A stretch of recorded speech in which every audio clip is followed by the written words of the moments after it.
I just bought every LEGO Animal Crossing set, and in this video I'm going to unbox, build, and review them all, starting with the smallest set and working my way up to the biggest. Plus stick around for Julian's birthday party, and let the fun begin. Alright, so back in March 2024, LEGO officially launched a new theme based on the Nintendo game of Animal Crossing, consisting of 8 sets in total, with each one featuring adorable exclusive minifigures and customizable builds inspired by the game. Since their release, I've slowly been buying them one by one, and now I finally have all of them. Altogether, these 8 sets cost over $390 and contain a total of 2,362 pieces, and the set we're going to start with is Maple's Pumpkin Garden, a $6 poly bag that comes with 29 pieces. For some reason, LEGO didn't list this set for sale on their website, but thankfully I managed to find one available in store during my trip to the world's biggest LEGO store, and for $6, this set may be small, but if you've ever played Animal Crossing, you know gardening is a huge part of the game, so I think this set makes a perfect start. It includes Maple holding a watering can, and if you're not familiar, Maple is an adorable bear cub. The main build is a mini pumpkin garden, and while it's not 100% game accurate, LEGO did throw in some new pieces I've never seen or owned before. My only gripe though is despite pumpkin being in the name, the set comes with only one pumpkin. But wait, it looks like Maple just received a birthday party invitation, and that can only mean one thing. Julian is throwing a birthday party, and we're about to build it.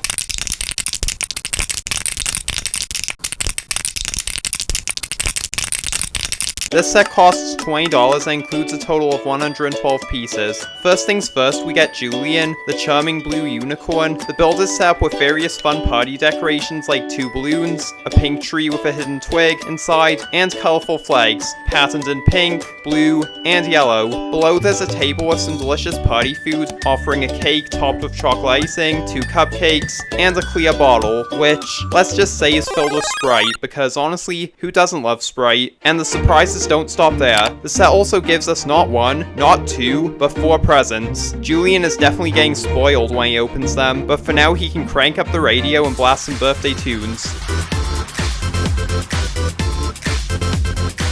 While Julian gets everything ready and invites more guests, let's head outside to build the next set called Bunny's Outdoor Activities. This one costs $25 and comes with 164 pieces.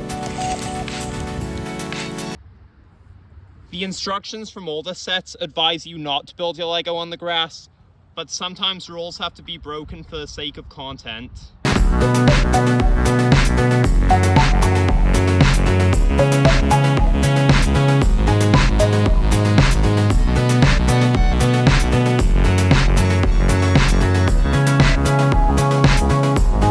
Ain't no way am I ever doing that again. I can totally see why LEGO advises you to not build on the grass. Bring the set back inside, we get Bunny, who's a character from the rabbit species. The build comprises 6 segments, with the first one featuring a cherry tree, hiding more twigs, and an spider. The next segment has a raised patch of grass with a ladder leading up to a rock. Bunny can dig underneath the rock to find the bell. The third segment is a waffle, built with a medium azure and white color scheme, along with a vaulting pole for Bunny to leap across the water just like in the game. This leads to the fourth segment, which has 2 trees of different sizes, and a wooden crate where Bunny stores tools like a shovel, axe, and butterfly net. On the 5th segment, there's a yellow tent that opens up to reveal a bed. And moving back outside to the final segment, there's a campfire and a wooden stump chair where Bunny can sit and roast some delicious marshmallows.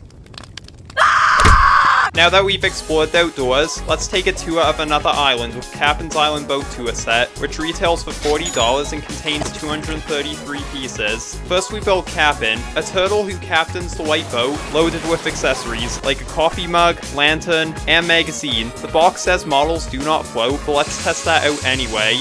I have a really good feeling about this boat floating in 3, 2, 1. Well, would you look at that? It floats. Guess the box was trying to sink my expectations. Moving on to the rest of the set, we get Marshall, a villager from the squirrel species, along with an island that has a coconut tree, a lounge area with 2 chairs, and a pink umbrella. Here Marshall and Cap'n can relax, eat sandwiches, and sip coconut juice before going fishing with a rod that doesn't even have a line. How's that supposed to work?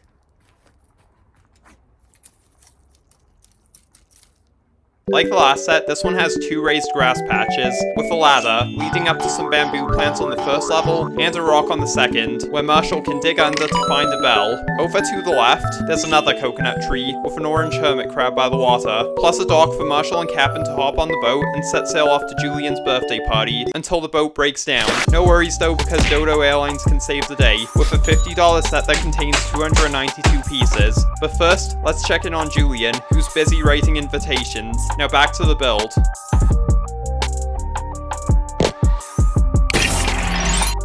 The set comes with 2 characters from the game in LEGO form, including Tangy, or is it pronounced Tangy? I mean, she does look like a tangerine. Anyway, she is a villager from the cat species, and the next minifigure we have is Wilbur, from the dodo species. Fun fact, dodos were flightless birds that went extinct by 16A1.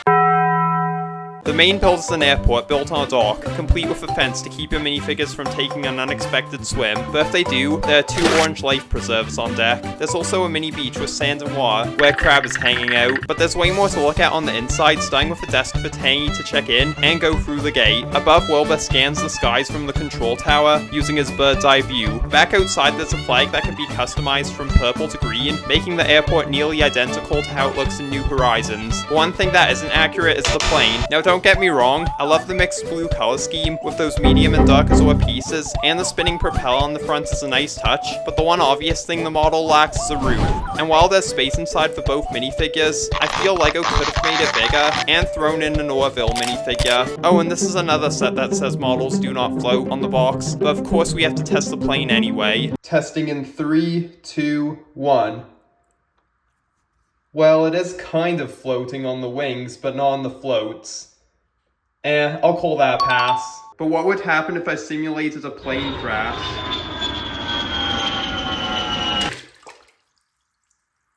Well, it is still floating. Overall, I'd say this is a decent set, but if you're looking for something better and a little bit bigger, Isabel's house visit is the way to go, with 389 pieces for $50. I actually picked up this set way back in March at Barnes & Noble in the US, and I can't believe I still haven't opened it. But today's the day.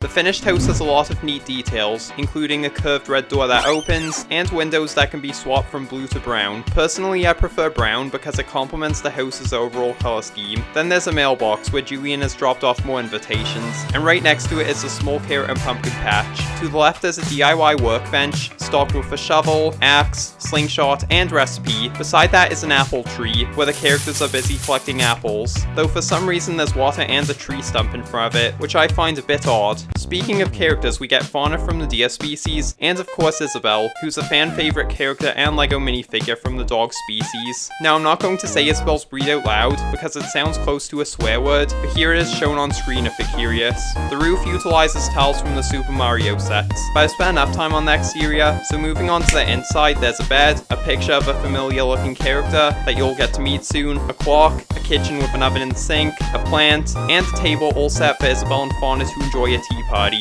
So far, this is definitely my favorite Animal Crossing set, but what's an island without a shop and more houses? That brings us to the next set, Nook's Granny and Rosie's house, consisting of 535 pieces and priced at $100. The box opens up to 7 numbered bags. The first 4 bags build Rosie, another cat character from the game, along with her house, which looks similar to Isabel's, but uses a pink door instead of a red one, and you can swap the windows from brown to pink, and I think both colors fit with the house's overall color scheme. The roof shares the same design as Isabel's house, except with a multicolored pattern. Inside Rosie's house comes fully furnished, with all the essentials including a bed, a table with a pink mug, an oven, and in the living area a couch, a lamp, and a table with a flower plant on it. Outside there's an orange tree, a grey mailbox where Julian dropped off another invitation, a street lamp, and a patio area all set for Rosie to have a tea party with the raccoon we built in bag 5 named Tom Nook. Moving on to the rest of bags 5 through 7, we built Nook's Cranny, the store where you can trade your hard-earned bells for tools. And starting outside, there's not much to look at besides a watering can, a bulletin board, but my favorite part of the entire set has to be the yellow and orange awning above both the 2 front windows. The design and colors are top tier. There's also a red double door that opens to the inside, where you'll find all sorts of tools like a guitar, bucket, radio, and a plant. Another component of this store is a fridge, stocked with a recipe, a box of seeds, and some fish food. In the corner there's a barrel that holds a shovel and broom, and right in the middle is a checkout counter, where shopkeeper Tom Nook is always ready to make another sale. After Rosie checks her mailbox and finds the invitation to Julian's birthday party, she walks into Nook's Cranny to pick out the perfect gift, and chooses the electric guitar. She hands over her hard-earned bells to Tom, making him a little richer, but instead of waiting for more customers, Tom decides to close the shop early. He spends the rest of his afternoon having tea with Rosie, before they both head to the concert at the plaza, leading us to the final set, KK's concert at the plaza. It's the biggest Animal Crossing set, priced at $100, and contains 550 pieces, divided into 6 numbered bags. This is the first set to come with 3 minifigures, starting with KK Slider, a dog character based on a Jack Russell Terrier, then there's Audie, the wolf villager, and lastly another Isabel. What? I'm not going to complain too much though, because both these minifigs have awesome swear prints on their torsos. The set includes 4 builds, starting with a food stand that offers cookies, tea, cupcakes, and well, whatever that's supposed to be. The food stand connects to a segment of grass, with a cafe sign and a tree. This time it's an orange tree, with leaves giving off a full vibe. This mini cafe makes the perfect hangout spot for villagers to grab a snack before KK gets out his guitar and kicks off the concert. After the concert, the villagers can swing by the resident services building. Outside there's a flag that you can swap between purple and green, a yellow crate with a radio, and a task board. The roof is purple with a completely different design from Isabel and Rosie's houses. Inside you'll find a recycling box, a desk with a flower and a recipe, and an ATM. The final build in this says KK Slider's Camper from New Leaf, complete with a removable roof that opens to reveal a bed, a table with a mug and pizza slice, and a driver's seat for KK to hit the road to perform his next concert, held at Julian's birthday party. Julian had handed out invitations to the entire audience at the concert in the plaza. Every minifigure from all 8 sets showed up, each bringing a gift, just when you thought Julian couldn't get any more spoiled. The guests enjoyed delicious food and jammed out to KK's music. And that's every Animal Crossing set so far. Overall, I had so much fun building and exploring this wave. I love how each set is customizable and can connect to build an island. I also learned that any LEGO set can tell a story, and I can't wait to see what stories I'll create with the 3 new Animal Crossing sets, coming out on January 1st. Until then, thanks for watching. This video was definitely my most expensive yet, and I personally have to say, this is my favorite video I've ever made, and I hope you agree. Let me know what Animal Crossing says your favorite in the comments, and I'll catch you in my next Bricktastic video. The villagers are calling me because I have a next video to work on. Peace.